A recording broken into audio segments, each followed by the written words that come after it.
Camera rolling. Nestled along the seaport is a commodity, an export that has nothing to do with maritime freight.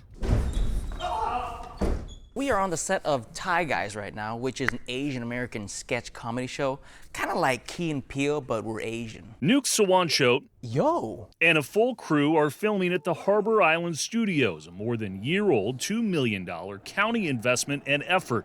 An old flour mill renovated to create a 117,000 square foot studio and warehouse. It's bigger, much bigger than a lot of people's homes.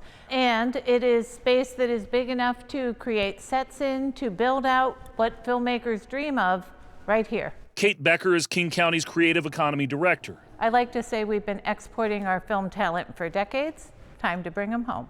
King County says there was active filming on 106 days here in the past year, with 42 productions, big and small, shot on location, the biggest of which may have been a season of Love is Blind that also involved shoots throughout the city. Oh, showcased lots of King County too, out at the wedding venues and all of that, because, you know, strangers were marrying strangers and Love is Blind. This is an economic development initiative, and there definitely is a connection with tourism. This is just one of a couple of recent taxpayer-financed film investments in the city. It's the city's support of SIF purchasing the old Cinerama, so it's now SIF Cinema downtown. Seattle's Economic Development Director Markham McIntyre notes how the city and county put in another $2 million to reopen the old Cinerama. The old Cinerama site is hugely important for downtown revitalization because downtown runs on people and we want to bring more people downtown. But it is still not the halcyon days of the late 90s when Singles and Sleepless in Seattle were filmed on location.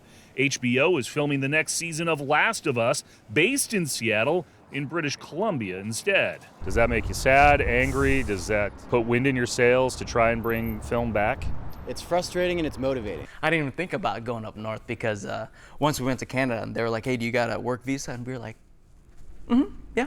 One reason why Becker argues the studios fill an important role. Do you think the investment has paid off? I think that King County's investment in this studio is and will continue to pay off exponentially. Get this. Ultimately, success will be judged by those numbers of exports from the stage to the screen. In Seattle, Chris Daniels, KOMO News.